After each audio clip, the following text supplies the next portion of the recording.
Assalomu alaykum hurmatli talabalar. Bugun amaliy matematika fanidan 3-mavzu mashg'ulotimizni boshlaymiz. Bugungi mavzuimiz kompleks sonlar. Rejamiz: kompleks son tushunchasi, keyingisi kompleks sonlar ustida amallar, uchinchisi kompleks sonning trigonometrik va ko'rsatkichli shakli, to'rtinchi rejamiz Muavr formulasi, beshinchi rejamiz esa kompleks sonni ildiz chiqarish.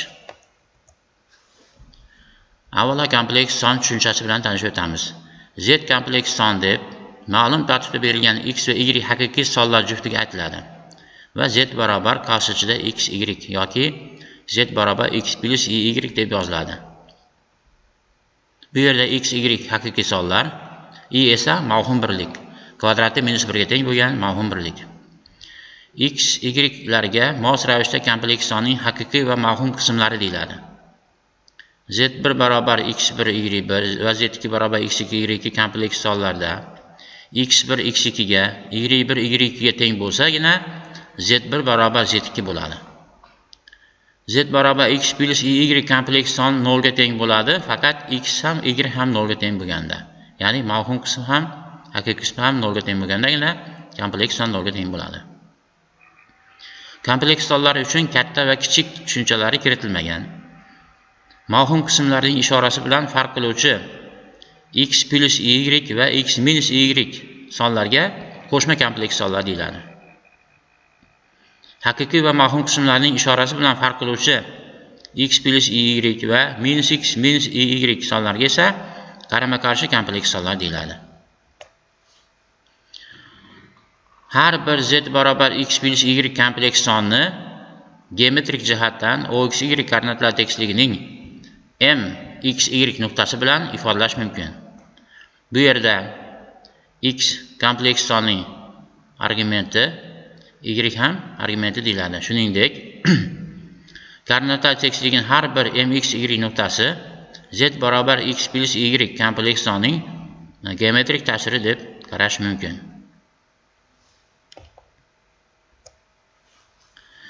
Kompleks sonlar ustida amallar. Z1 va Z2 kompleks sonlarning yig'indisi deb Z1 plus Z2 teng x1 y1 plus x2 y2 teng x1 plus x2 virgul y1 plus y2 songa aytiladi. Ya'ni ikkita kompleks sonni qo'shish uchun ularning haqiqiy qismlarini alohida va mavhum qismlarini esa alohida qo'shiladi. Demak, Z1 plus Z2 teng x1 plus x2 plus y1 plus y2 ko'rinishi yoziladi. Kompleks sonlarni ayirish qo'shish amali teskari amal sifatida aniqlanadi. Z1 va Z2 kompleks sonlarning ayirmasi deb Z2 ga qo'shilganda Z1 ni hosil qiluvchi Z kompleks songa aytiladi. Z1 va Z2 kompleks sonlar bu ta'rifga ko'ra Z barobar Z1 minus Z2 bo'lsa, x1 minus x2 plus y1 minus y2 ko'rinsa bo'ladi. Kompleks sonlar geometrik jihatdan vektorlar kabi ayriladi. Mana quyida ularning shakl bo'yicha qo'shish va ayirish amallari ko'rsatilgan. Kompleks sonlar ustida amallar. Misol ko'ramiz mana. Z1 teng 1 plus 3y, Z2 teng minus 3 plus y bo'lsa, Z1 plus Z2 ni 2Z1 minus Z2 larni hisoblang degan. Avvalo Z1 plus Z2 ni hisoblaymiz.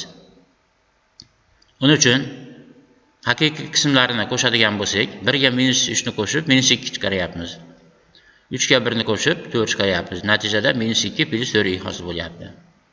Endi 2z minus Z2 ni hisoblash uchun Z1 ni 2 ga ko'paytirib olamiz. 2 plus 6y bo'ldi.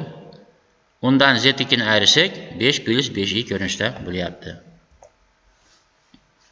Kompleks sonlar ustida amallari.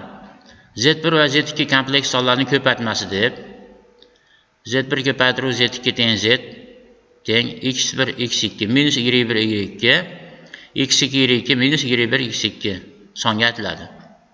Demak, Z1 ko'paytirilgan Z2 teng x1 x2 minus y1 y2 plus y x1 y2 plus y1 x2 songa aytiladi. Kompleks sonlarni bo'lish ko'paytirish amaliga teskari amal sifatida aniqlanadi. Z1 va Z2 0 dan farqli bo'lganda ularning bo'linmasi deb Z2 ga ko'paytirilganda Z1 ni hosil qiluvchi Z kompleks songa aytiladi. Ya'ni Z1 taqsim Z2 teng x1 x2 plus y1 y2 taqsim x2 ni kvadrati plus y2 ni kvadrati plus i x2 y1 minus x1 y2 bo'lingan x2 ni kvadrati plus y2 ni kvadrati formula bo'yicha topiladi. Misol Z1 1 plus 3i Z2 teng minus 3 plus i bo'lsa, Z1 ko'paytirib Z2 Z1 bo'lingan Z2 larni hisoblang. Z1 ko'paytirib Z2 ni hisoblab ko'ramiz. Mana 1 plus 3i ga minus 3 plus i ni ko'paytiramiz. Minus 3 minus 3 plus i 1 minus 9 teng minus 6 minus 8i bo'lyapti. Endi nisbatni ko'ramiz. Z1 bo'lingan Z2 teng 1 plus 3i bo'lingan minus 3 plus i teng 1 plus 3i bo'lingan minus 3 minus plus i ga surat mahrajiga mahrajning qo'shmasini ko'paytirib yuboramiz. Natijada mahraj 9 plus 1 bo'lib 10 soni hosil bo'ladi. Suratni esa ixchamlasak 10i hosil bo'ladi. Minus 10i taqsim 10 teng minus i chiqadi. Kompleks sonning trigonometrik ko'rsatish shakli. Kompleks sonning algebraik shakli deb z barobar x plus y ifodaga, kompleks sonning trigonometrik shakli deb z barobar r kosinus phi plus i sinus phi ifodaga aytiladi. Bunda r kompleks sonning moduli. R barobar modul z teng ilzosi x kvadrat plus y kvadrat formula bilan bir qiymatli aniqlanadi. Phi argument esa kosinus phi teng x taqsim r, sinus phi teng y taqsim r, tangens phi teng y taqsim x formuladan topiladi. Kompleks sonning algebraik shaklidan trigonometrik shakliga o'tishda kompleks son argumentining bosh qiymatini aniqlash yetarli bo'ladi. Euler formulasi deb ataluvchi kosinus phi plus i sinus phi teng y darajasi i phi ifoda yordamida z barobar r kosinus phi plus i sinus phi tenglikdan z barobar r y darajasi i phi ifoda keltirib chiqariladi. Bu ifodaga kompleks sonning ko'rsatkichlik shakli yoki eksponensial shakli deyiladi. Bu yerda r kompleks sonning moduli, phi esa uning argumenti deyiladi. Euler formulasiga ko'ra y darajasi i phi funksiya 2pi davriy funksiya bo'ladi. Shu sababli z kompleks sonni ko'rsatkichli shaklda yozish uchun kompleks son argumentining bosh qiymatini aniqlash yetarli bo'ladi. Misol ko'ramiz. Berilgan z1 teng 1 plus i ilzosi 3 kompleks sonni trigonometrik va ko'rsatkichli shakllarda yozing. z1 barobar 1 plus i ilzosi 3 sonning moduli va argumentini aniqlaymiz. Bunda x1 teng 1 musbat va y1 teng ilzosi 3 musbat. U holda r teng ilzosi 1 ning kvadrati plus ilzosi 3 ning kvadrati teng 2 chiqadi. Demak, kompleks sonning moduli 2 ekan, argumenti phi esa arctangens ilzosi 3 bo'lingan 1 teng pi taqsim 3 chiqadi. Bundan z1 barobar 2 ko'paytirilgan kosinus pi taqsim 3 plus i sinus phi taqsim 3 ko'rinishda ifodalaymiz. Kosinus phi plus i sinus phi teng y darajasi i phi Euler formulasiga ko'ra quyidagicha yozishimiz mumkin. z1 barobar 2 ko'paytirilgan y darajasi pi taqsim 3 i. Bu esa kompleks sonni ko'rsatish shakli deyiladi. Demak, z1 barobar 1 plus i ilzosi 3 uning algebraik shakli teng 2 ko'paytirilgan kosinus pi taqsim 2 plus i sinus pi taqsim 3 trigonometrik shakli, 2 darajasi pi taqsim 3 i esa uning ko'rsatkichli shakli bo'ladi. Muavir formulasi. N ta bir xil ko'paytiruvchilar uchun z darajasi n barobar r kosinus phi plus i sinus i ning n-chi darajasi teng r darajasi n kosinus n phi plus i sinus n phi. Bu formulaga muavir formulasi deyiladi. Misol, z barobar ilzosi 3 taqsim 2 minus 2dan 1 i bo'lsa, z ning 6-chi darajasini hisoblang. Avval kompleks sonni trigonometrik shakliga keltiramiz. X teng ilzosi 3 taqsim 2, haqiqiy qismi, mavhum qismi y esa teng minus 2dan 1 bo'lgani uchun r barobar ularning kvadratlarini yig'indisidan ilzosak 1 ga teng chiqyapti. Argument z teng arctangens minus 2'dan 1 bo'lingan ildiz 3 taqsim 2 teng minus 1 taqsim 6. Bundan z barobar kosinus minus 1 taqsim 6 plus i sinus minus 1 taqsim 6 trigonometrik shakl yozishimiz mumkin. R teng 1 bo'lganligi uchun. Muavir formulasi bilan topamiz. Z darajasi 6 teng kosinus pi taqsim minus pi taqsim 6 ko'paytirib 6 plus i sinus minus pi taqsim 6 ko'paytirib 6 teng kosinus pi minus i sinus pi teng minus 1.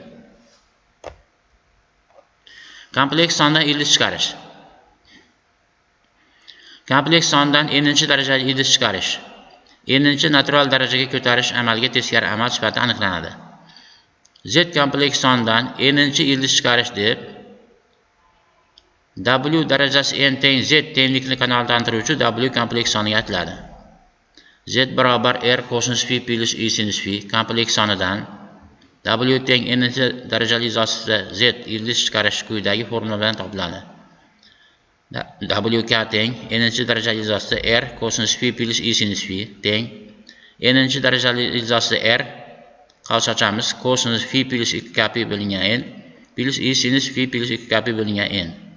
Bu yerda k teng 0 dan n minus 1 gacha. Misol ko'ramiz. 4-darajali ildizosida minus 1. Buning barcha ildizlarini hisoblang. Ildiz ostidagi ifodani trigonometrik shaklga yozamiz. Minus 1 da teng kosinus pi plus sinus pi ko'rinishida yozishimiz mumkin. Bundan 4-darajali ildizosida minus 1 teng kosinus pi plus 2pk bo'lingan 4 plus i sinus pi plus 2pk bo'lingan 4. K 0 dan 3 gacha bo'ladi. K ga qiymatlar berib topamiz. W0 teng